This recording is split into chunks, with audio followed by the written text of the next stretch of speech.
guarding man-to-man, but there were times I had to get him man-to-man. And favorite team that you guys love to face in your division? Yours. Yes, sir. It's actually games like we play against the Raiders, you might get 3 sacks when they had Jamarcus Russell, which I did. So I got 3 sacks on them. I got 3 sacks on them in the first half, right? Yeah. And I'm ready, and they take Tommy Maddox.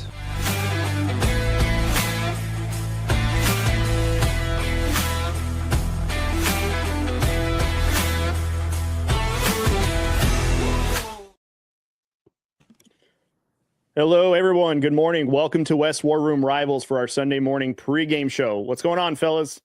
What is going on, Cody? Hello. Bright-eyed and bushy-tailed. Oh, man, I need another cup of coffee to make it through this one, fellas. It's been a long week. How about you guys? How's your weeks?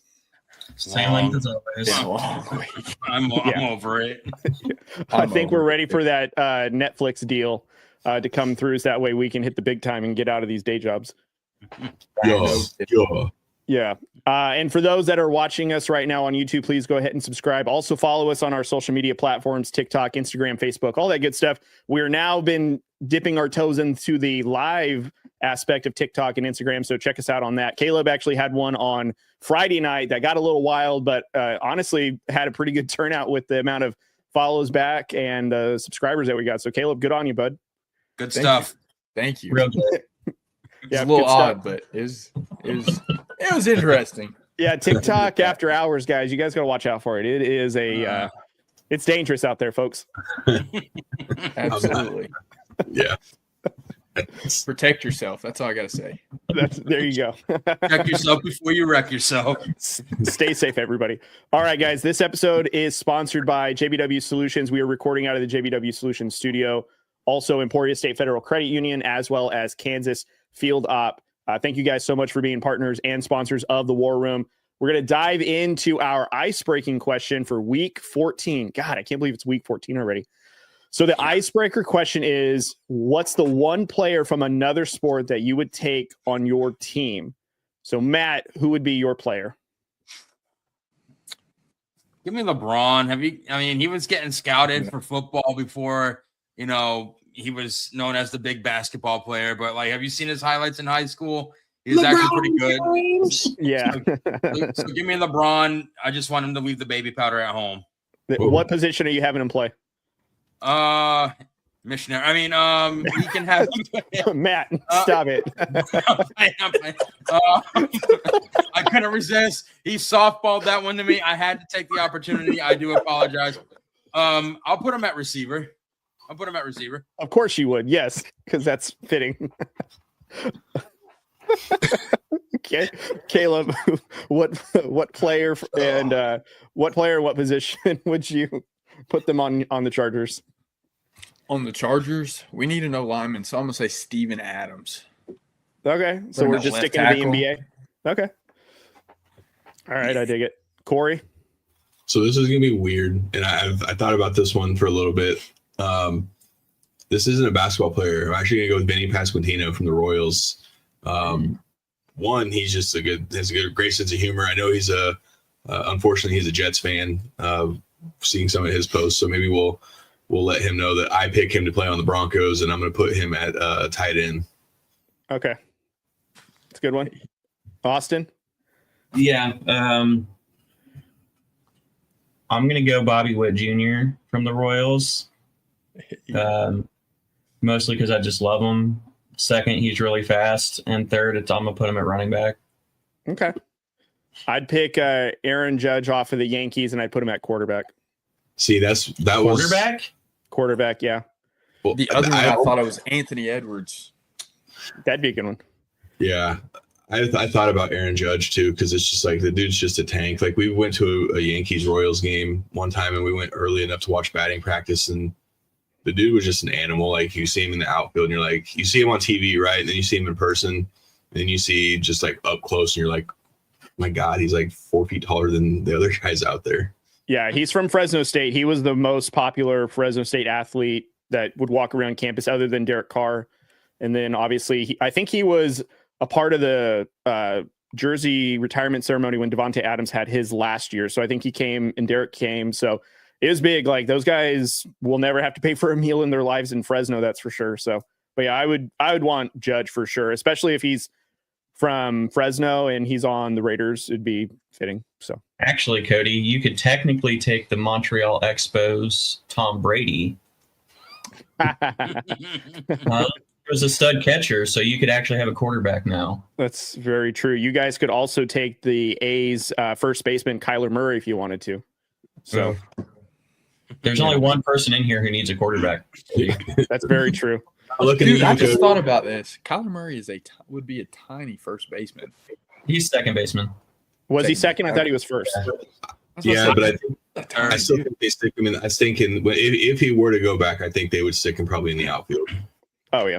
He's not a baseball player anymore. I was going to say Tim Tebow. He's technically was last MLB player. You know what? I'd want Tim Tebow for the vibes is what I'd want. Yeah. And then Jameis Winston was a ridiculous pitcher at Florida State. Yeah. A lot of football players turn baseball and vice versa. And, you know, we need an NBA player or a basketball player turn tight end like Antonio Gates. That'd be pretty sick. That would be sick. So, they don't make them like, oh gosh, what's his name? Oh yeah, Russell Wilson anymore. Your brother and Matt know about Russell Wilson too well. I don't want to. We blocked that out of our system. Let's ride, boys. Let's ride. Let's ride to this next segment. Ironically enough, it is the AFC West rivalry game. It's a back-to-back one. We've got the Las Vegas Raiders and the Denver Broncos. If people remember, I can't remember what week it was. I think it was like week 10.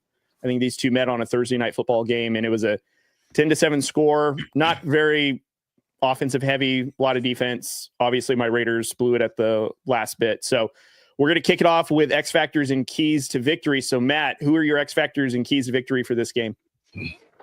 My X factors is going to be Sean Payton. It's got to be the play calling. You know, if you guys, all you guys listening now, tuned into our earlier week episode with Cody Rourke from Mile High Sports, one of the things that Sean talked about was trying to get Bo Nix the play calls in faster, because Bo is at his best when he has to play and he has time to scan the field, see who the defense subbed in, and he can read everything, and he's already making his decision where he's going with the ball. That's when he's at his best, rather than 10 seconds left on the play clock and he's trying to rush and get everyone set and get the ball off. So Sean Payton's got to be faster on the play calls.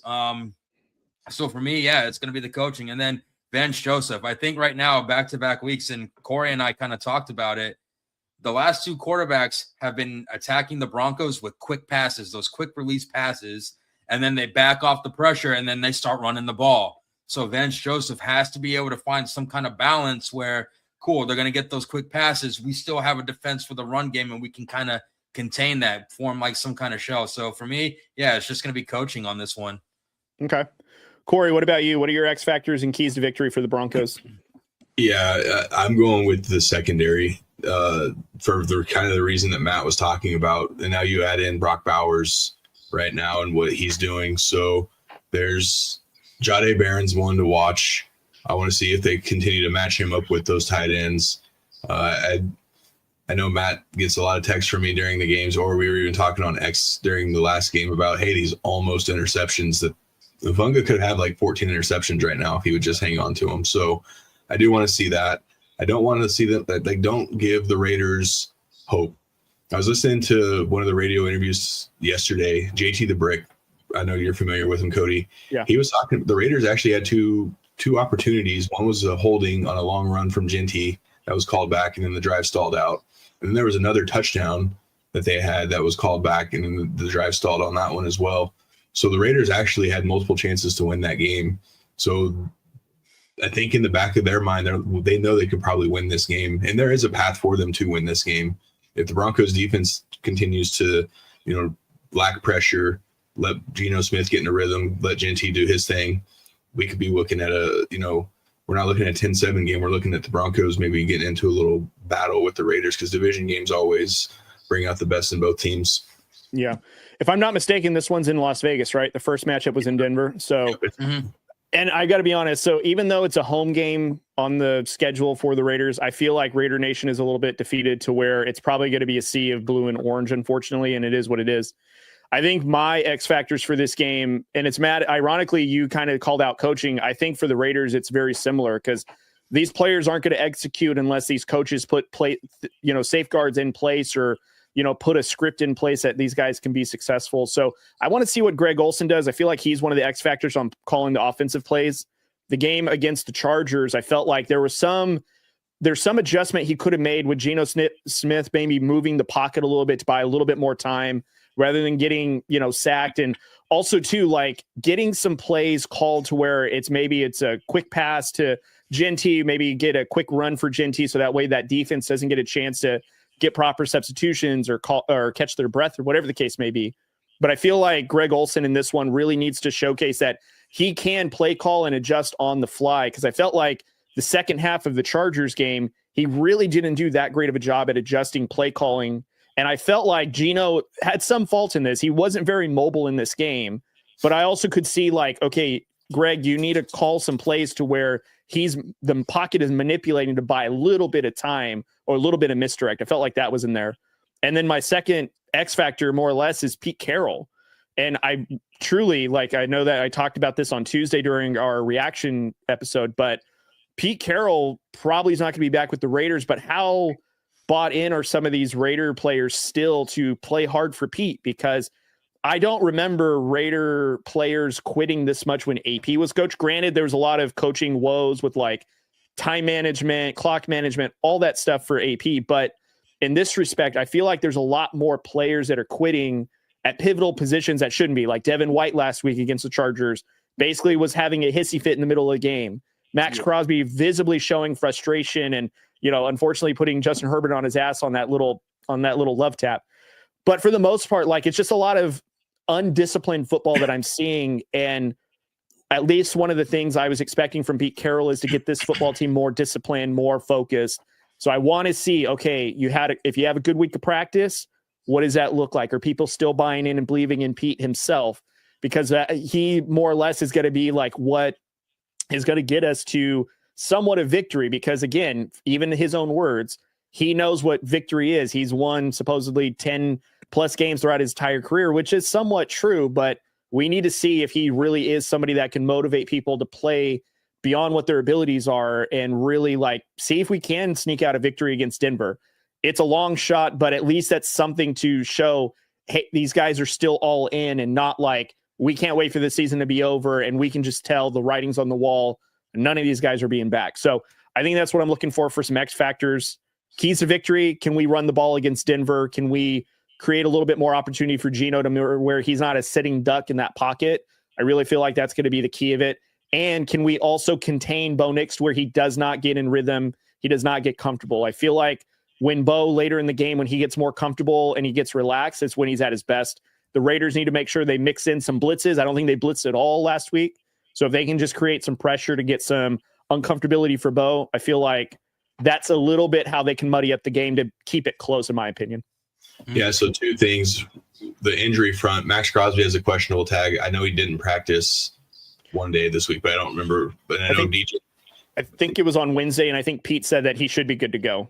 And then Broncos are without DJ Jones this week.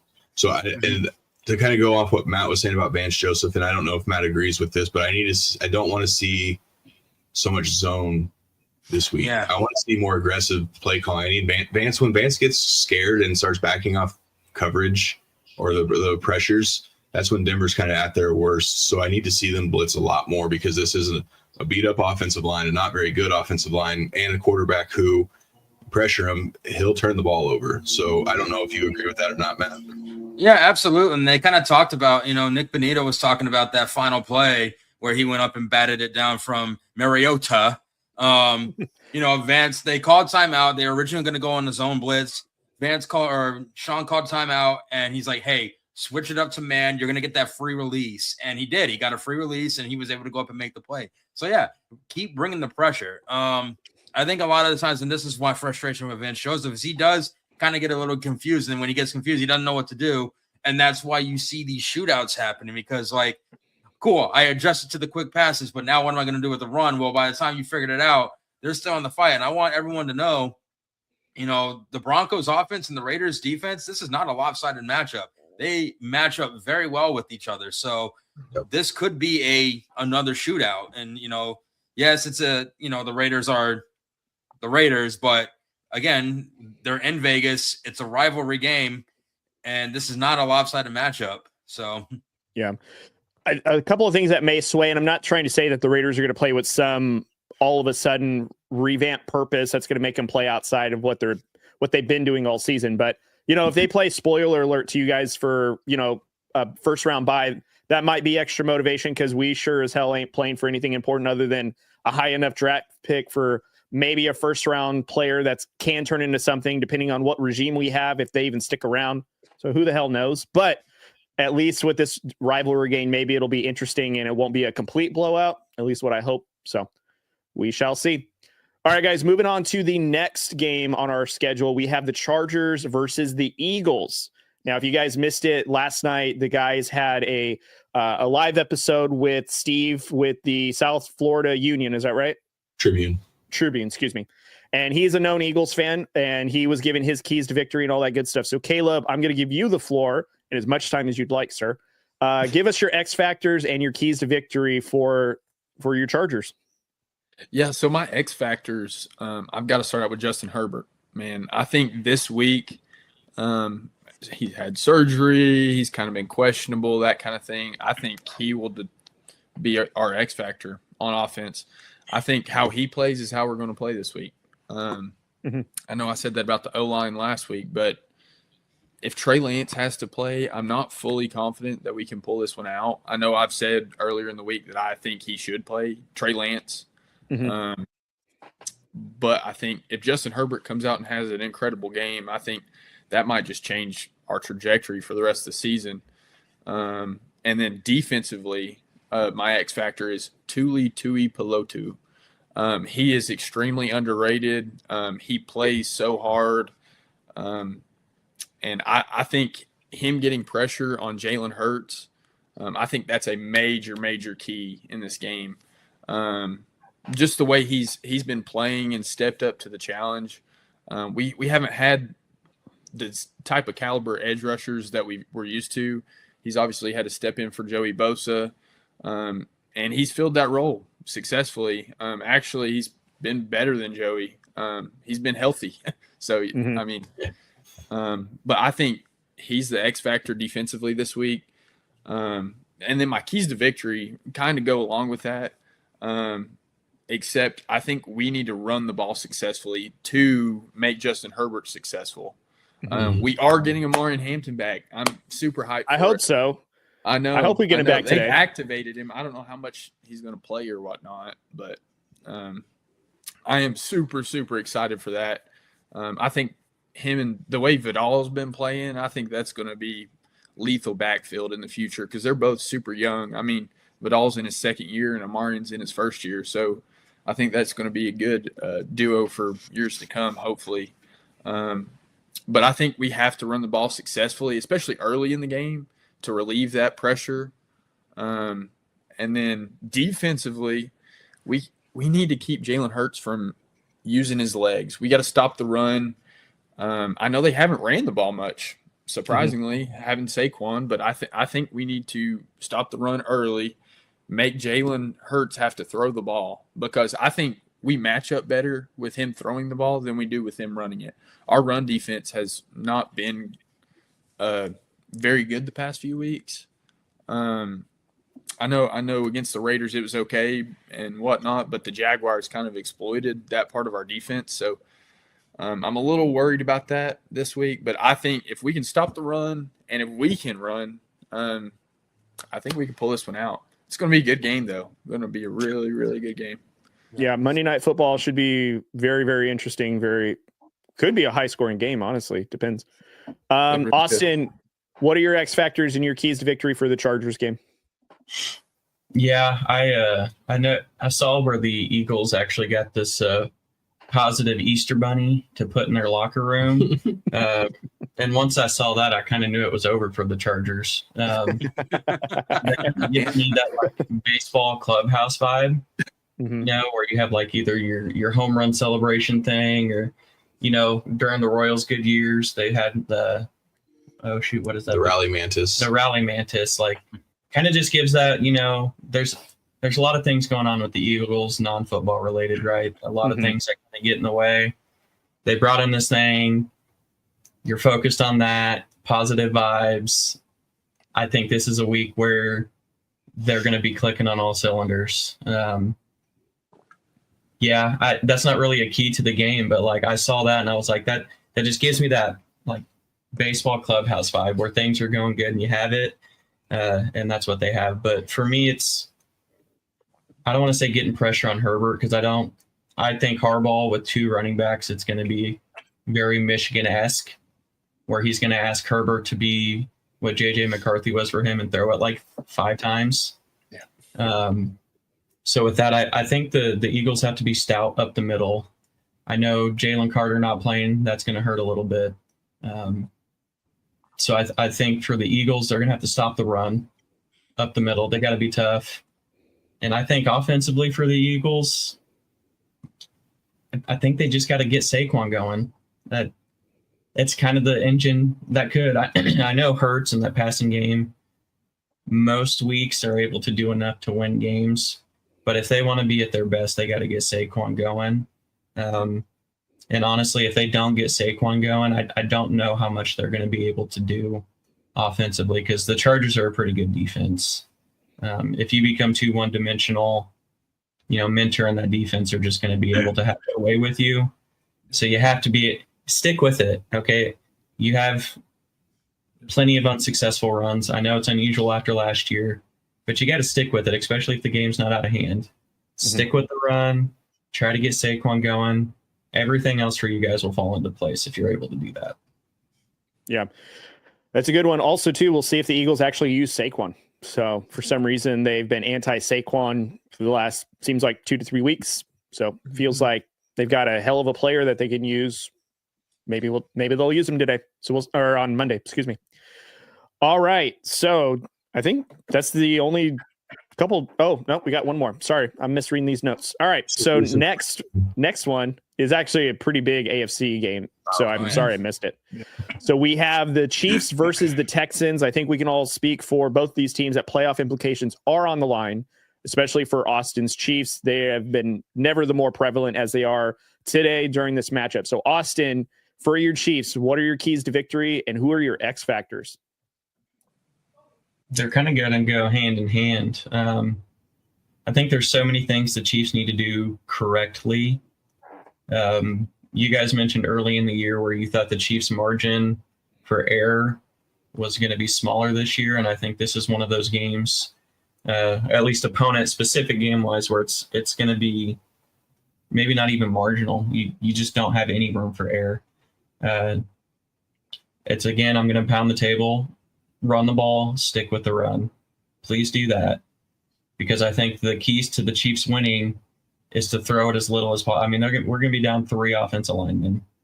This is not the game you want to have any offensive lineman out, let alone 3 of them. So stick with the run, protect Patty.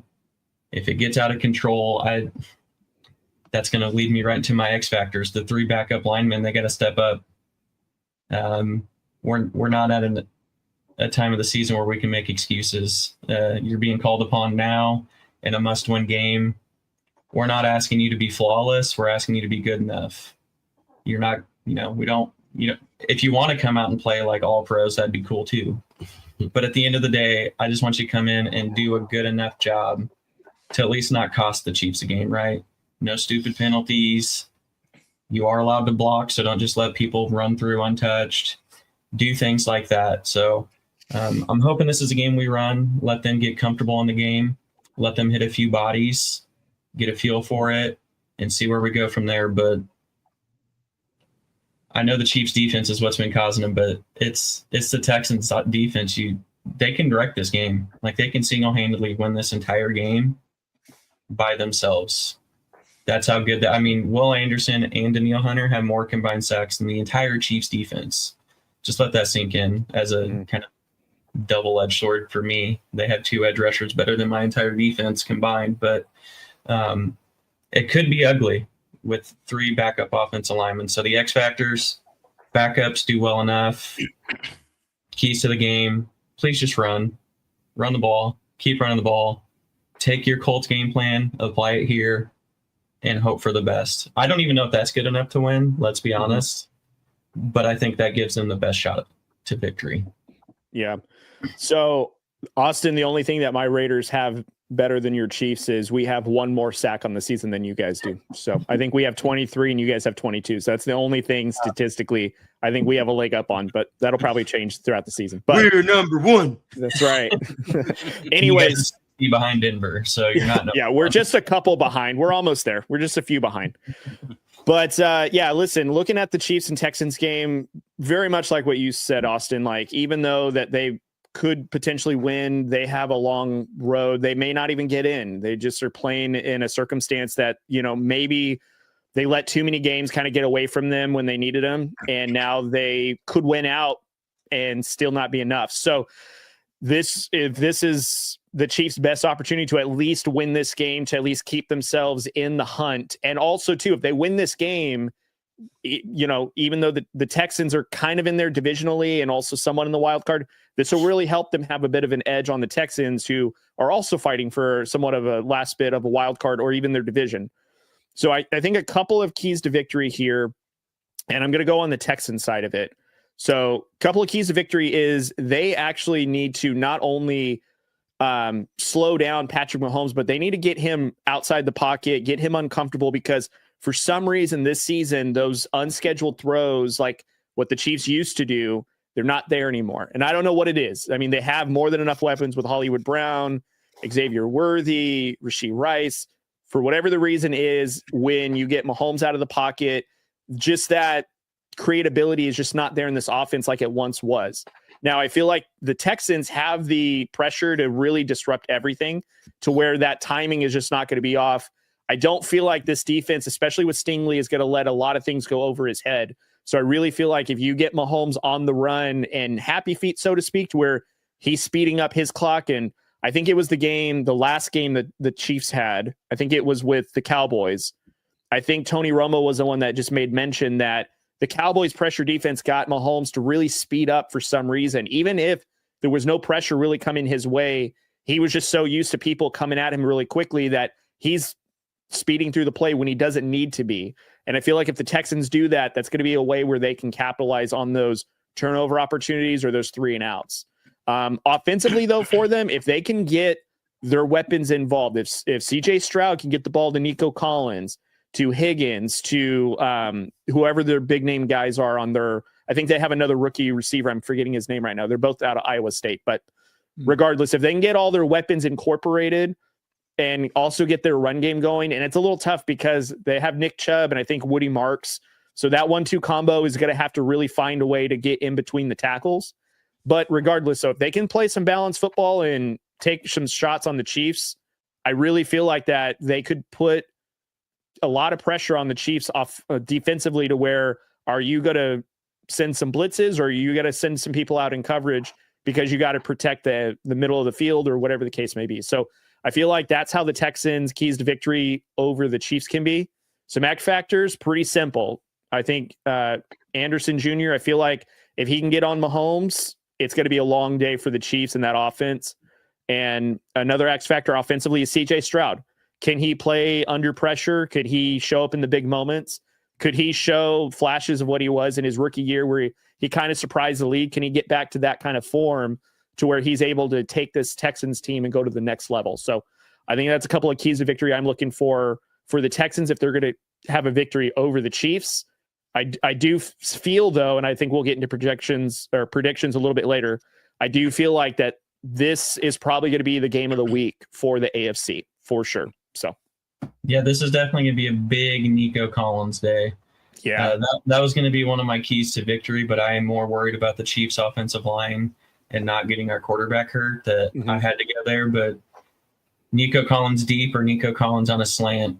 We thought George Pickens was good. Just watch Nico Collins this week. Yeah, it's going to be a tough matchup. He's one of the premier receivers right now. Again, though, and I think if CJ Stroud can get him the football, I think that might sway it one way or the other. Because if he doesn't, because there's games where Nico gets like 3 targets, and for some reason the Texans just don't game plan for him. So we'll see. But that'll be for today's game. So we're going to pay some bills and we're going to get into league recon when we come right back. West War Room Rivals is sponsored by Emporia State Federal Credit Union. Learn more at esfcu.com. Text or call the number 620-342-2336 to get started today. ESFCU is the Shovix banking of choice, federally insured by the NCUA. This episode of West War Room Rivals is brought to you by JBW Solutions Industrial Safety Services, your remote safety partner no matter where work takes you. From the job site to the office, JBW Solutions brings OSHA 10 and 30 training, plus a full lineup of compliance services straight to your screen. Whether you're a small crew or a major operation, they make safety simple, accessible, and effective. Visit jbwsolutionsllc.com to learn more today and stay compliant wherever you are. West War Room Rivals is sponsored by Field Ops. Kansas sports fields just got an upgrade with Field Ops. Looking to reserve top quality sports fields in Kansas? Whether you're organizing youth tournaments, adult leagues, or weekend pickup games, Field Ops is your go-to platform for discovering and booking the best athletic fields across the state. Instant online reservations, detailed field info such as locations, amenities, and photos. Field Ops is also trusted by coaches, organizers, and athletes. From Wichita to Overland Park, Field Ops has got you covered with real-time availability and streamlined scheduling. Get in the game at gofieldops.com/Kansas-KS. That's gofieldops.com/Kansas-KS. All right, guys, welcome back to West War Room Rivals. If you guys are watching us right now on YouTube, please go ahead and hit that subscribe button. Don't forget to share this, like it, push on that push notification so that way whenever we go live or we have a new video, you guys are the first to know about it. Also, we are recording out of the JBW Solutions. Shout out to JBW Solutions LLC. Also, Emporia State Federal Credit Union and Field Ops Kansas. All right, boys, it's time to get into league recon. So first one up is Cowboys and Lions. Cowboys no-showed on Thursday night. There was one person on the panel that called it, said, I don't believe in this team, and he shot his shot. Austin, tell us why that you called the Cowboys frauds, essentially, and why you were right in this predicament. I feel like most of the times when you call Cowboys frauds, you're going to be right anyway. Let's be honest. History shows yes. We're rolling on a few decades here. You're going to be right more than you're wrong. But no, their offense is still good. I wasn't sold on their defense yet. The Lions were the best offense that they were going to face since all the acquisitions. Mm-hmm. I know it. Everyone in the NFL is good, but I mean, you face the Raiders, you face the Chiefs, gave up 28. Chiefs also offense beat themselves a little bit, so I just wasn't sold yet. And the Lions, they're a playoff team from last year. They weren't just going to fold. So yeah. They're closer on defense than where they were before all the acquisitions, but they still have too many holes. There's going to be more pieces you get through the offseason and the draft and everything. If they retain everybody and fill the holes properly, might be speaking differently. But at the end of the day, that's the additions they made defensively wasn't going to make that big of a difference when you face someone like the Lions.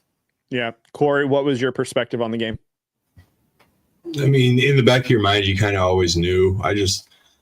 Momentum's always pretty good, big, and confidence is pretty big, especially when you look at what CeeDee Lamb and George Pickens have been able to do over the course of the, couple weeks. And I get it, right? There is a time where you're going to face a team that has their backs up against the wall, and that's Detroit. Dan Campbell always has those guys ready to go. That atmosphere was absolutely ridiculous. It was great. It definitely had that playoff feel, which I expect the same vibes tonight in Kansas City for the Chiefs Texans game. So, hey, hats off to Dan Campbell. He made the right decisions, even though they had a couple terrible calls against them. And in kind of key moments in the first part of the game, that safety was wild.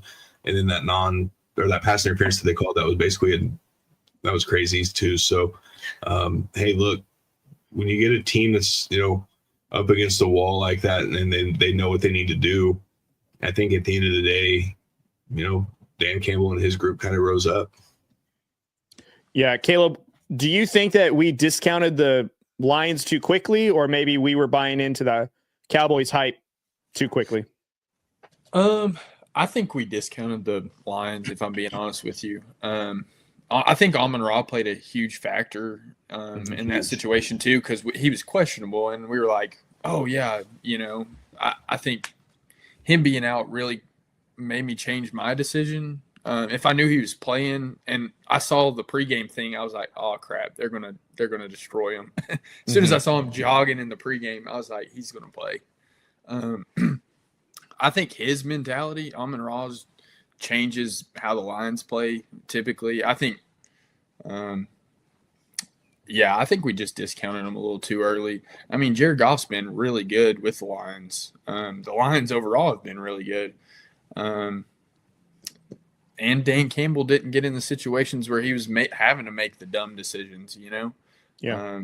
They kind of pulled out quickly and then didn't have to really rely on that. So maybe, I don't know, maybe I personally discounted the Lions too early. Yeah. Matt, what were your thoughts on this game? I mean, like I said last week, I wasn't too sure with Dan Campbell just because he likes to gamble a lot and unnecessary times, and that has cost him games in the past. It cost him a trip to the Super Bowl. And so, like, in my head, I was like, it doesn't matter if the Lions are up 14-0. He's gonna make a bad call. He's gonna go for it, one way or the other. But he actually made the right calls, and he got them through the game.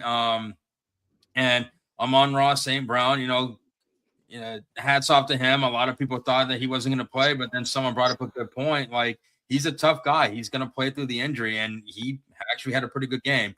So, I think at this point, the Cowboys defense, I think they're okay. And the addition to Quentin Williams was definitely a godsend for them. But just like we say, the Chargers are going to Charger, the Cowboys are going to Cowboy, and eventually they're not going to be able to sustain this momentum. It's the same thing every year. Like, they hit a stride and then they start to collapse near the end. So yeah, I'm going to be honest. I think I thought the Cowboys were ready to take the step to be actual competitive in the NFC after their trade deadline. This offense that they put together with George Pickens. I think what I was shocked by is, like, listen, they beat the Eagles, come from behind. Say what you will, if the Eagles are on the downfall, that's still a tough football team to beat. And the Cowboys did it. They were down, they came back. And the Chiefs, I know that, the Chiefs kind of beat themselves with penalties on that Thanksgiving Day, but it is what it is. The Cowboys still beat a very good Chiefs team. The Chiefs still put up 28 points on them. And honestly, a couple of things that fell the Cowboys' way is what ultimately led to that game to fall to the Cowboys in terms of victory. So I was thinking, listen, we're riding on momentum. The Lions are injured at the wrong time. And to Caleb's point, like, Amon-Ra St. Brown was not supposed to play in this game. He didn't practice all week. And we were like, oh, if he sits, like, I don't know if you can rely on Jameson Williams to carry the load offensively. And if the Cowboys are smart and they can just stop Jahmyr Gibbs, they'd be golden. Well, the Lions are actually doing just fine, and they put it on the Cowboys. Bell to ass is what I've been hearing every week, because my Raiders get it every week by every team. But Jahmyr Gibbs getting 3 touchdowns. Now, granted, he was held to only 43 rushing yards, but he also had 7 receptions for 77 passing yards. So I think he did okay. St. Brown, 92 receiving yards. Williams, 96. This Cowboys defense was not ready for this high-powered offense. They were not prepared. I think they maybe smelt themselves a little too quickly, and they didn't respect the Lions. And George Pickens, I think it should be an APB out for him. Where was he on this game? Because he looked magnificent against the Eagles and against the Chiefs, and yet comes to Detroit to play the Lions, and he forgets how to play receiver, unfortunately. And he looked like he wasn't really connecting with the offense one way or the other, whatever the reason is, whether that's a George Pickens thing or whether it's a Cowboys thing. But I think we can probably put the nail in the coffin that the Cowboys aren't ready to really get in the wild card. Whatever whispers that we thought maybe they'd compete in the NFC East for the divisional crown, I think they just flushed that down the toilet by basically letting the Lions off the hook. Now, granted, they only lost by 14 points, but they gave up 44. So this defense isn't ready for the big time. And I think maybe I discounted the Lions too quickly, because that North is just so competitive. Like the Lions are more likely to be on the outside looking in, but this is why you play the game, because you don't know. So some would say the Cowboys doo-doo down their leg. They did. They did not come ready. That's for sure. All these Weedham boys, not tonight, not on that night. They weren't. So they were something. They were something. It wasn't it. So, all right, guys, let's move on to some divisional games. There are two major divisional games. One of them, this division was put on blast on Tuesday during Corey's Crossfire that we'll talk about. And then, of course, I just foreshadowed the NFC North. So I'm going to start with the NFC North, and we're going to go to the AFC North as well. So Packers versus the Bears. This is basically going to be for the lead in the division as of right now. Both teams, if I'm looking correctly, are essentially tied for the division. I think Packers, other than that tie that they have, is kind of what's making some things a little bit wonky. But Austin, who do you think comes out in this game victorious between the Packers and the Bears? You already know. It's Jordan Love during Toyotathon, baby. How did you do last week, huh? When Toyotathon was here? He was average, I guess. See, no, but I actually think the loss of Roma Dunze hurts a little bit. Mm-hmm. Him being out. And what we kind of just said about the Cowboys, I don't think this Bears team is quite ready yet for moments like this. This isn't to discredit them. This isn't me saying they're going to be out of the playoffs. It's just this moment's going to be pretty big. It's going to be a lot of first time on that roster with this, and it's going to be in Lambeau. It's going to be wild. I don't know if the Cardiac Caleb William team, if they're going to be able to do it this go around.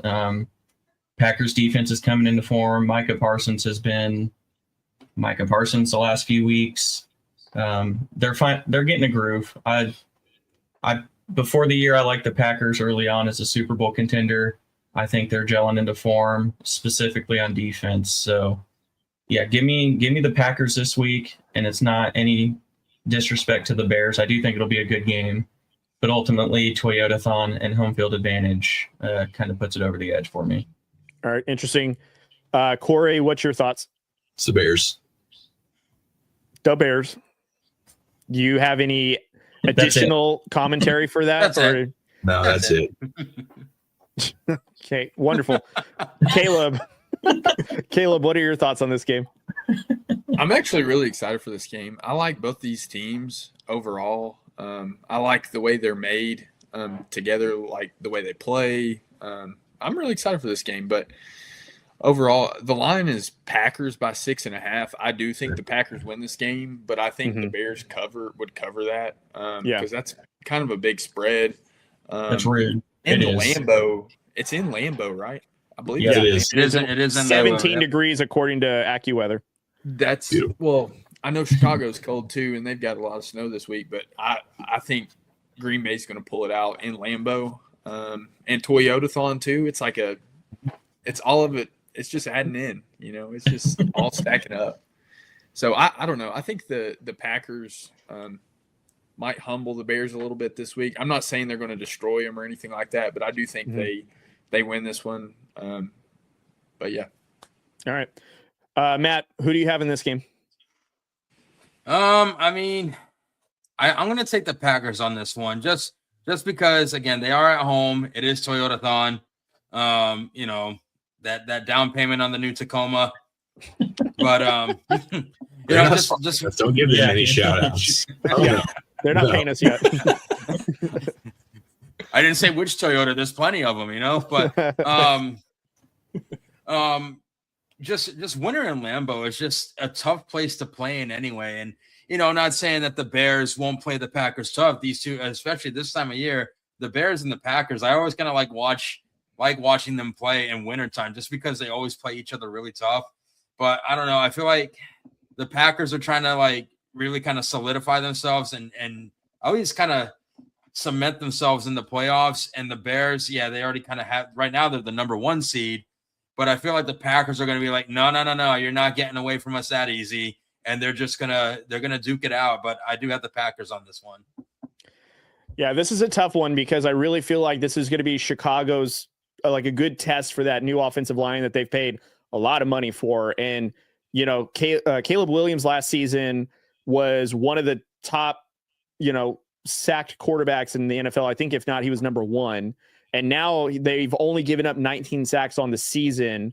That's a huge turnaround for this offensive line. And also Ben Johnson's play call to get the ball out of Caleb Williams' hand has really developed over the season and has gotten better.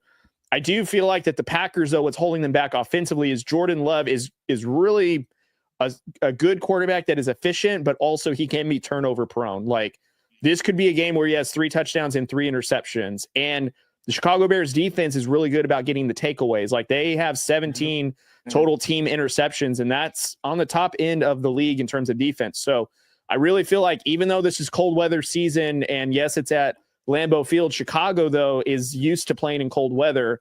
Divisional game. This is going to be one of 2 divisional games that they'll play. They're going to play this week, and then in week 16, they're going to see each other again. So it's going to be a quick turnaround for both these teams. But on this matchup, I would have to say the Packers, just because, again, a lot of the points that you guys made, right now, the Packers that started off hot kind of trailed off a little bit. They're starting to pick it back up enough.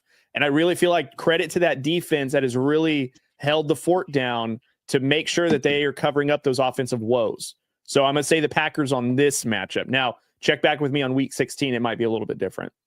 And a little additional note, this will be the first time that he will have his top 3 receivers playing together with Reed, Dobbs, and Watson. Yeah. So they're getting a little healthier. We'll see because Matt Golden isn't. I don't think he's going to play in this game, and he hasn't really been acclimated into the offense. It doesn't feel like it, so we'll see. Corey, go ahead. What you guys are missing out on is I think Ben Johnson kind of previewed last week how he's going to try to play games on offense going forward, and that's using both running backs. 22 carries, 130 yards from Monangai last week, 18 carries, 125 for DeAndre Swift. I think they do a similar path to that. Now, Caleb Williams was 17 of 36, so he still had to throw the ball. But I think if the Packers can get God, it's the run. And then you have 2 really – I really love this Monangai. Running back out of Rutgers. He's bringing a different element to this team. And DeAndre Swift's obviously a serviceable starter, and he's very good. He's had a good career. So I do foresee them doing similar game planning to what they did this last week against the Eagles. Yeah, very good point. All right, next divisional matchup, which is in the AFC North. We've got the Ravens versus the Steelers. If I'm not mistaken, winner of this game takes over sole possession of first place. Corey, since this is your favorite division in all of football other than the AFC West, who do you have in this game? Yeah, this one, I was going back and forth. I'm taking the Ravens. I think, honestly, either of these teams, I can't even put into words how I'm not excited. How doo-doo this is? So you're basically winners taking over the 4 seed, the others going back into the in the hunts kind of section of the playoffs. And let's not forget the Bengals had the Bills this week. That could also have implications if they can go on the road and upset Buffalo. Then we could really be having a frisky little conversation next week. So give me the Ravens. I know the line was, I think, 7 last I looked. So at the end of the day, the Steelers defense they're just not the Steelers defense of old. And I do think this Mike Tomlin thing is going to turn into more of a bigger distraction than what some may say. Yeah. To Corey's point, the spread right now is Baltimore is favored by 6, but the total point is 42.5. So it's going to definitely be a little bit of a mixture of a little defense and offensive struggles. So it's not like the previous, past, you could always count on the defenses just beating the shit out of each other. And it's going to be like a 13-10, 17-13 kind of game. But this one's just well, it might be just because of that offense. Which defense is going to, not Dookie first? Yeah. Can you imagine if these 2 teams tied? That'd be horrible. Oh God. No one literally would be surprised by this at all, except for Steelers and Ravens. It'd be like a 6-6 tie. That would be that'd be dog doo-doo. Austin, who do you have in this game? I had the Ravens and Steelers. If the Ravens actually use Derrick Henry, I think they waltz to victory. But they won't. That's what I'm saying. if they actually use Derrick Henry, I think they will easily control this game, because we've seen in previous, even when the Steelers were kind of down and bad, if they have Lamar drop back, TJ Watt wrecks the game. Yeah. Myles Garrett had 35 sacks against this same Ravens team. If you don't run the ball, I think Steelers win the game. Yeah. Okay. Not even Derrick Henry. Keaton Mitchell. He's just a fine backup as well. If you don't get back to Ravens football on offense, you're not winning. Yeah. Because when you don't run the football, you're not a good team. Plain and simple. Your defense is better, but if you're not running on offense, you're bad. Yeah. So if they run the ball, I think they easily win. If they put it on Lamar's shoulders, I think the Steelers win. More specifically, TJ Watt wins, because he is a game wrecker. He has always been a game wrecker, specifically against Lamar. Mm-hmm. So Ravens should win this if they get back to them. If not, I do think the Steelers win. If we're coming on our review show and we're talking about Derrick Henry having 6 carries, we're talking about a Steelers victory. I have no intentions of putting this game on our rundown next week, by the way. It might find its way in the notes. Who knows? Okay. So after the game, if you go look at the box score for whatever reason you want to look at this doo-doo game, I think is what we're calling this now. We'll check in with Corey after the game's over. Yeah, if they only have 6 carries, we're looking at a Steelers victory. No, the real doo-doo game's that Titans-Browns game. So Hey, we're looking at records in that game. I'd much rather watch Shedeur Sanders play right now than either of these two teams. Mm-hmm. Yeah. Matt, who do you have in this game? I don't know, man. I'm gonna go with the Ravens. I'm gonna go with the Ravens. I know it's one of those things. Like you said, it's just a doo-doo game. Like, if the Ravens can figure out, like, hey, we have probably arguably the best running back on our team. Why don't we just start? Why don't we unleash them and let them run? Then yeah, it's Ravens all day. But for some reason, they just don't like to use them, and I can't for the life of me figure out why. It blows my mind. But yeah, like Austin said, I mean, if they're gonna rely on Lamar to put the and put the game in his hands, I think the Steelers do stand a chance. But I don't know, maybe Harbaugh's just waiting for this moment to unleash Derrick Henry, and I think it might. We've saved him for 10 weeks, right? We're letting him, they gave him a sensu bean and they just let him rest up, and now he's gonna get unleashed. But I will point out, so I did see something today that the Steelers are not gonna fire Mike Tomlin. So hey, it's a bold move. I could have told you guys that. Yeah, I know. But yeah, I'm gonna give the Ravens and their sensu beans the win on this one. Yeah, well, I guess the Raiders coaching search will continue since Mike Tomlin ain't it. So bummer. All right, Caleb, who do you have in this dazzling AFC North game? Yeah, you could flip a coin, honestly. I'd probably go with the Ravens. I think. I don't know, dude. This is just such a bad game. Well, what's crazy about this game is, like, whoever loses is potentially the only playoff spot they would be battling for is their division. That's terrible. That is so bad, because the wild card might be clinched before that division's clinched. That's crazy to me. But I think the Ravens can pull this out, I guess. If they run Derrick Henry, dude, it's like, I don't know. It's like they think no one knows who he is, so they're keeping it, like hiding him, like he hasn't been one of the best running backs in NFL history. Like, what are they doing? I don't know. I think he has to touch the ball like 20 plus times in my eyes. I don't know. I like running the ball more than most people, but I think at least 20. He needs to touch the ball at least 20 times. You're on the right show. I think all of us love running the football. It's just a matter if we did it or not. Yeah, I think every week we come on here asking why didn't we run the ball more? So right. Jesus. All right. I think Ravens only because, look, if they can use Derrick Henry and Lamar, I think they stand a better chance than the Steelers. I actually have never been a believer in the Steelers team, and a lot of it is Aaron Rodgers. I really feel like the true Aaron Rodgers is finally coming out as he's thrown his receivers under the bus last week by supposedly not memorizing his hand signals, which he didn't really signal anything at the line of scrimmage. And this whole offense has just been doo-doo in general. Like, Arthur Smith has not done a great job with play calling. Aaron Rodgers has been known to be not really a team guy. So we kind of saw that this may not be great, especially Mike Tomlin is such a players coach, and he does hold players accountable. And Aaron Rodgers, I don't know. I think the true nature of this team is coming out, and almost the less dysfunctional team being the Ravens. I think that's why they win. Also, if the Bengals, if the Ravens win, the Bengals actually stand a better shot to win the division because they've already beaten Baltimore in one of their head-to-head matchups.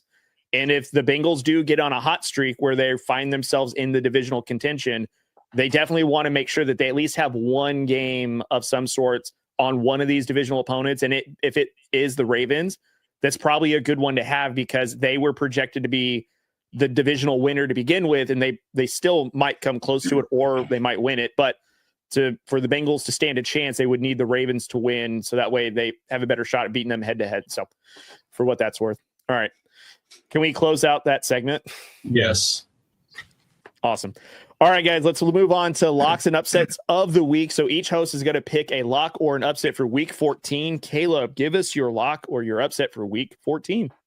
So hopefully this is an easy lock, and hopefully this doesn't take it from anyone else, but I'm going to go with the Rams over the Cardinals. That's my lock. That's probably an easy one, a little too easy. But how hard did you study for that one? It took me all day to think of that one. He thought of it when he was on his TikTok live the other day. All night. I literally slept, woke up this morning, and I was like, I'm picking the Rams. Out here letting Carlos make picks for you. You tall drink of water. That's right. Someone's thirsty. Tough scene. Matt, who's your lock or upset of the week? I'm gonna go. My lock of the week is actually gonna be Jacksonville over Indy. I like I think I upset Corey. I'm gonna be on his crossfire now. He's memes right now. Yeah, but no. I like Jacksonville at home. I think they're playing well right now. They're leading their division. I'm gonna take Jacksonville at home over the Colts. All right, Austin. Just because this might be the only time I can actually do this and feel semi-decent, I don't like any picks for upsets this week, so I'm also going to go with a lock of the week. My one opportunity probably this season, I am picking the Cleveland Browns as my lock of the week. All right, there we go. Squad. Take the Browns in the Super Bowl. Not that far. No. All right, that's a very good one. Let's see. I guess I got to get mine, right? I think I'm going to go an upset of the week, and it's going to be the Bengals over the Bills. So I think I'm going to take a shot on it. I think Joe Burrow being back, he's going to have – I think T. Higgins is back this week, today as well. So I think this is the Bengals' best shot as ever. They need to get to 5-8. And if the Bills fall to 8-5, I think we have some conversations surrounding these two teams for the rest of the season, like we didn't already. But I feel like – I don't know, man. I really like the Bengals in this spot right now, so I'm going to pick them for upset of the week. So, all right. I'm going to go, since Matt stole mine, I'm going to go with – I wasn't going to take them as a lock. I was going to take them as the upset. But my lock of the week is going to be the Broncos. Yeah, that's a safe one. Yeah. It's safe. They only won by 3 at home, so I got to – There's so much that's happened. Yeah. I appreciate it, Austin, that you're trying to there's a chance. There's no chance. Did you guys hear what happened this morning? Who? Gino woke up and feeling dangerous. Then he fell. And that too was intercepted. Yeah, that too was intercepted. Oh, you know what, Caleb? Your TikTok being uncomfortable, blame Gino. So there you go. Blame Gino. Blame Gino. If you guys have any the issues. haters never wrote back. Oof. Well, they never. It's because his letter got intercepted. That's why. Oh, that's why. So, all right, guys. So that was the lock and upsets of the week for week 14. We're going to move on now to our sponsored segment, Safe or Not Safe, brought to you by JBW Solutions, LLC. For all safety and OSHA compliance training, visit jbwsolutionsllc.com today. So where I'm going to give you guys 3 teams, and you're going to tell me if they're safe or not safe this week. So, Caleb, are the Buffalo Bills safe or not safe this week? I'm going to say not safe. Ooh, not safe. All right. Matt? I'm going to go not safe. Not safe. Corey? I'll say safe. Safe. Austin? Not safe. Okay, I'm going to say not safe either. All right, next team up, the Green Bay Packers. Safe or not safe? Austin. Hella safe. Hella safe. I dig it. Corey. Nah, Not safe. not safe. Caleb. I think they win, but I'm still going to say not safe. Okay, Matt. It's Toyotathon, baby. Safe. Don't forget that. Don't forget that SMRP on that Corolla, y'all. I'm going to say the Packers are not safe. I almost picked them for upset, but it's kind of hard because both teams have the same record. So I don't know if it's much of an upset, but I think that they are not safe this week, Packers. So Caleb, your Chargers, are they safe or not safe this week? I'm going to go safe. Safe. All right. Matt. Too, I'm going to go safe. Corey. I am not going to go safe. They're not safe. Not safe. Austin. They're in so much danger. I'm in danger. Yeah, Caleb, I'm sorry, man, but I think the Chargers are not safe this week. So No, I feel I like get it. I'm afraid for Herbert, but There's no apologies on this show. I feel like I have to apologize for a lot of things being a Raiders fan. So a lot of Dookie football that you guys see in the black and silver nowadays. So That's fair. yeah. All right, guys, that was our segment, Safe or Not Safe, sponsored by JBW Solutions. Please visit jbwsolutionsllc.com for all safety compliance. Again, for Jeff and the crew, we appreciate their support. We're recording out of the JBW Solutions studio, so visit jbwsolutionsllc.com today. All right, guys, closing words. So, Corey, what is your bold statement for Week 14?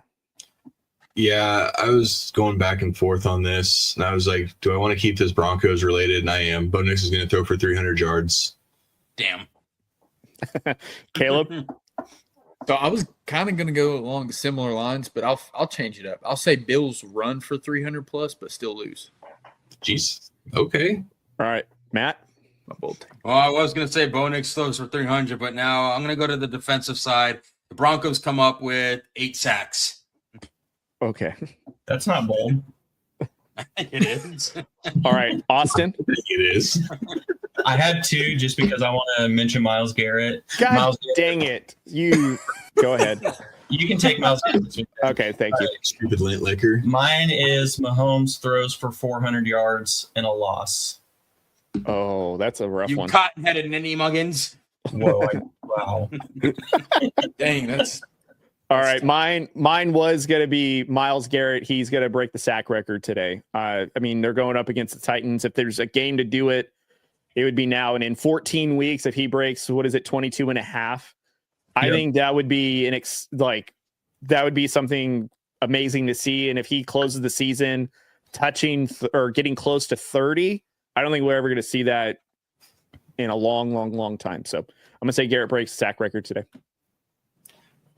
Let's get them AFC predictions in, boys. Yeah, no, I think that's the show. I think that's the end of the show, guys. Let's head out. Who's still in first place? I don't want to talk about this right now. Corey. By 4 games. Matt's in second place, right? Yeah, I mean, Caleb has a good winning percentage. But he's the rookie. He just got here. Exactly. He So doesn't even go here. Go here. But good news is I'm no longer in last. Oh, am I last? Yep. But you're That's what I 19. did for picking the Chiefs last week. That's what happened. I know, I did too. I picked the Chiefs and I believed in them.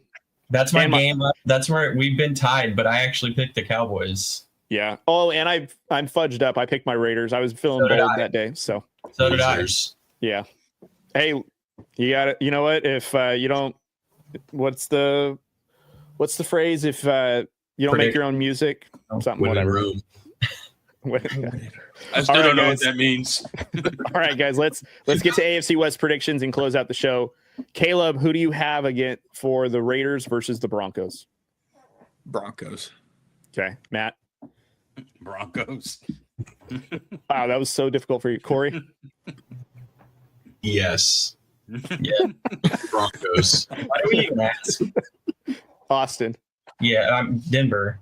Yeah, I'm Denver. All right. Homer. Time to get back in the win column. I got to get it to the end of the season, guys. All right. Next matchup, Chargers, Eagles.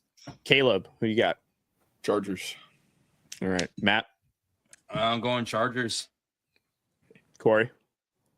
Eagles. Eagles. Okay, Hey, you spelled it right. I know. I did. I was quite. I'm going to do this wrong. Austin. Yeah, I'm going Eagles. Shoot. I'm gonna go Chargers. Gosh, I hate that I'm doing that, but we'll see. All right. Final game, guys. Chiefs versus Texans. Austin, who you got? Texans. Corey. Dude, it's going to be like 20 degrees. Chiefs are you're letting Arrowhead get drunk literally all day for a night game. Bro, Kansas City. Matt. Give me the Texans. Oh, Caleb. Dude, I'm gonna go Kansas City. It's supposed to be 26 degrees at kickoff. 5:20 games only to get colder. I'm going Kansas. I'm going the Chiefs. I'm buying into the Arrowhead magic. So, all right. All right. Sounds They're good. 5-1 at home. So I mean, they just- if it was they a road need a, game. The Texans. they need a win. I feel like Arrowhead's going to be desperate for it. They're going to feed off that energy. We'll see how it goes. So, Feed off the referees.